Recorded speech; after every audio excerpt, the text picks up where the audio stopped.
You're listening to Off to Market with Scott Farley and Hamish Chadwick. I'm Hamish. And I'm Scott. And this week we are going to be talking about brand culture. So how to establish one, how to manage one. And I think what's going to be really interesting is Scott's take on brand culture as it relates to product design. So Scott? Yeah, well, obviously this is generally a marketing issue, which Hamish is going to elaborate on later. But I thought I'd just step in to start with how you have to be careful when you're doing a product, that the way your product is presented, the touch, the feel, every aspect of it really relates to your brand culture. If you get, we call it corporate identity. So if you have a product that's really lightweight and flimsy and sells for $5 at the $2 shop, and then you try and introduce another, that becomes your identity, your product X, and people relate that cheap and nasty product with you. If you went to go and then put a high-end, nice feeling, beautifully finished product in that same range, no one would sort of justify the pricing of it. The perceived value would be tampered or tainted by the original offering. So you have to really have a look at your product range and find out and decide really what the message is that product should portray. And you can do. People are incredibly sensitive to this sort of stuff. The way people feel and touch and see things, taste, feel, weight, all that sort of stuff comes into it. So I think I was talking to Hamish before the podcast started, and we were talking about the brand Royal Dalton. It's a plate, and there's 1,000 plates out there. They're all very similar. When you think about it, they're all ceramic. They've got a nice glazed coating on it. But the finer details of a Royal Dalton plate, just the way the weight of it, it's usually a lot heavier, a little bit thicker. All the radiuses and edges just seem to blend lovely. And on the bottom there isn't a harsh, scratchy surface that touches on the table. So when you shift it from one person to the other, it doesn't grind along the table; it just slides along. So all these things people are incredibly perceptive to. So you've got to really consider. And I certainly do when I look at a range of products that I have to slot in with. I'll look at what else is existing, what price point it is, and I'll certainly do things to increase perceived value or decrease perceived value according to the product and where it needs to sit within the market. So from a product perspective, incredibly important to really have that in mind when you start designing it, and design towards the price point you're aiming at or the point of the market you're aiming at. And there's nothing wrong with making something cheap and nasty. There's always someone who's going to buy a cheap and nasty. I don't usually delve in that area because I just find in Australia that we don't have the quantities to justify it. We normally have to end up working in mid to top end, which has got more profit margin in it and allows you to start here and have enough profit margin to generate income to go into the export markets. So generally it's not my field, but it's certainly totally relevant if you are in the low end of the market to not make a very expensive looking product, because it's not going to be selling for a lot of price. No. It'll confuse the market. If it's really high quality and you're selling it for $4, people just go, what the hell? What is this? Don't get it. No, and I think what's interesting to point out, which I'm sure some of our listeners would be aware of, but if we're looking at brand culture and perceived value and how that affects design, is if you look at motor vehicles, I think, not that I drive a Rolls Royce, but I'm fully aware. I mean, I remember watching a interesting documentary on the design process and just the detail that goes into some of the switch gear, even the way the sound of the door, the way it closes. It's the experience. And it's just some of the things that they take into consideration, even the sound of the glove box when it closes. I mean, some of the... it opens. Yeah, and the speed at which it opens, because we were talking about, I think, what did you call it? It was a binocular grease. Oh yes, yeah. To slow things down. I mean, yeah. It sounds funny, but when you're looking at building a brand and a brand culture. So just to say, like, when you push your sunglasses case in your car and it comes down very slowly. Yes. It's simply because you put a very high viscosity grease in it, and it just basically slows the mechanism down. I think we're going to be getting a lot of inquiries about where the hell to buy this binocular grease. If you want to sell your product for more, just use it. We're kidding. But and this is something, especially with entrepreneurs and a lot of our listeners who are starting out on their journey, is to perhaps, obviously working with people like Scott and myself, you start to, if it's your first product, first time going to market, it's the perfect opportunity to at least start thinking about how you want to continue on if there's other products that you can build on from the one that you're currently working on. Because obviously you get bigger companies, established companies, I mean, they're maintaining a brand image, which is just as important.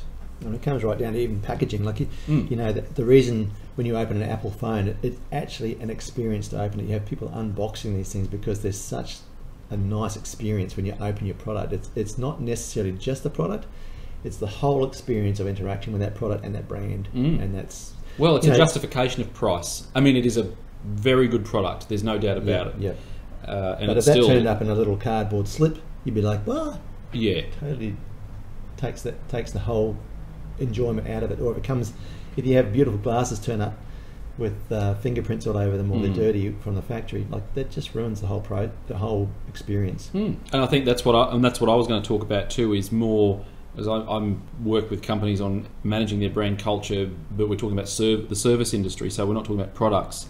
And this is where, I mean, to be honest with you, I haven't really worked on just a logo project as a brand project for a long time, because often now you're dealing with companies that, to get their competitive edge, the logo, there's nothing wrong with the logo. The logo really plays a very small role in how they position themselves in the market. It is really, brand culture comes down to experiences and managing experiences, because when you've only got human interaction, or you've got a human interaction with, say, limited product interaction, so if your stuff is online, for instance, if you're offering a lot of services online, or you're offering intangible services of any sort, more often than not you're going to be talking to someone on the phone, you're going to be dealing with someone individually, you're going to be expecting reports, you're going to be expecting surveys, or whatever it is that you provide. In the case of those businesses, brand culture is built on a lot of small habits or conformity to a lot of individual habits, and it can also, and it really comes down to even company policies. I mean,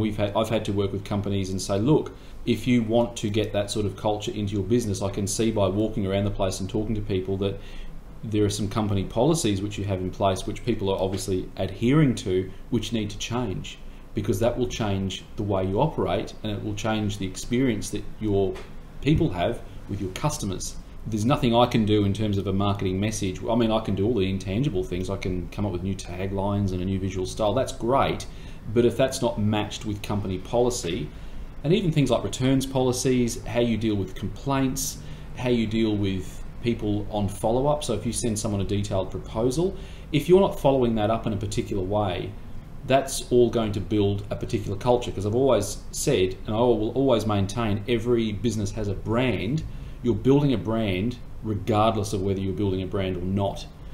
If you don't care about it, and you have a lot of people coming and going in your organisation, so let's just say you have a lot of middle management that comes and goes, well, they will bring their own management style in, and sometimes you'll get people that actually conform to how you need to be portrayed positioning wise, in terms of correct positioning in your market. But then you might have someone else come along and they may be a little bit hard-headed, they might be a little bit more aggressive in their approach, or they might be too soft, and so you get this change of culture that comes in waves within an organisation. So you've really got to write it all down in terms of what is the expectation with all those interactions that you have on a daily basis with your customer.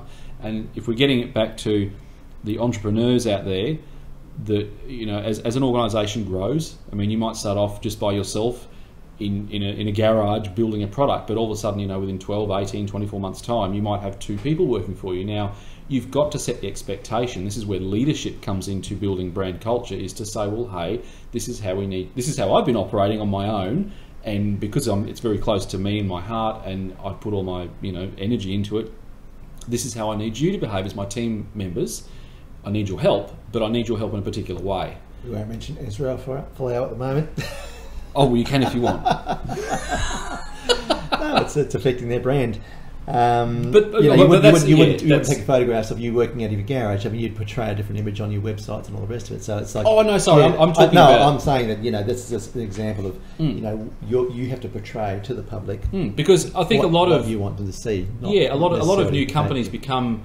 It's a good mistake, as in not a mistake, but it's been. Some companies just grow and evolve, and especially I've worked with a number of family-run businesses over the years, and they're often, the cultures that you have within those organisations are very favourable to having a happy environment to work within, because often the leadership team is family and they all get on. They treat everyone else like family, because obviously everyone else that's working in there is working for the family. And it's not a case of us and them, but it's almost a case of, well, you know, you've come in on top of, you're helping our family, you're part of our family. And that's where I've seen a lot of really strong cultures where, you know, I've even had employees when I've been doing surveys, and they've said, look, great job, but bad pay. But I'd never leave the place because I've been to so many workplaces where the culture is bad.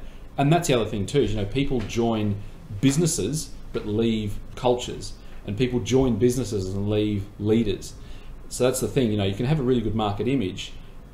You know, you can sort of portray that you're this amazing company and everyone should work for you, and, you know, whatever it is, however you're selling it, say in the employment market. But then if you don't have good leadership within the business, and if you haven't written down in stone what that culture looks like and how you expect people to behave amongst themselves and with your customers, well, that's where things go wrong, and that's where you get a very good looking brand that looks good, but the behaviour of that brand, or the perception that you have and the reputation you have in the market, becomes untenable in some cases. You know, that's where you get a disconnect. So you have to, regardless of whether you're selling tangible products or intangible products, you have to work out what those specific behaviours are that will push the brand image that's going to help you make a profit.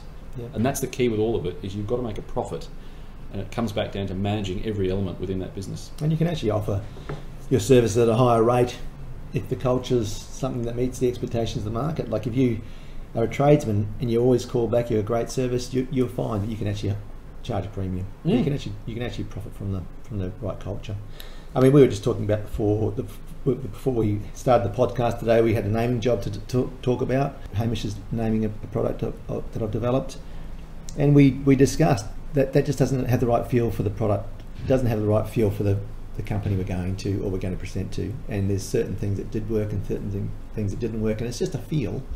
But even a name has to have the right fit to suit the culture. In the end, it's all about a user experience, and the whole thing's all about the user experience, and you've got to control that through the product, through your messages, through the pictures you put on the internet, everything. Yeah, names, that's right. Stationery. So again, it's all about putting a priority on your marketing, and if interaction with the marketplace is critical to success, you have to, you know, learn. You've got to work out how you can manage that. You know, how you can make that consistent, because really cultures are built from consistency. Any consistency, whether it's a bad consistency or a good consistency, if you're consistent with something, that's where you'll get your culture. And that's why cultures are very hard to shift if they do go wrong, and if they aren't providing results. Is you've got to go back to square one and say, well, where are all those small behaviours? Where do all those small behaviours exist within that entity, within that business, and what do we have to do to change that to move it forward in a better way? And it can take time. That's the thing. Cultures don't change overnight. Excellent. No worries. A lot to think about. Yes. Build the right culture. We'll see you next week. You've been listening to Off to Market with Scott Farley and Hamish Chadwick.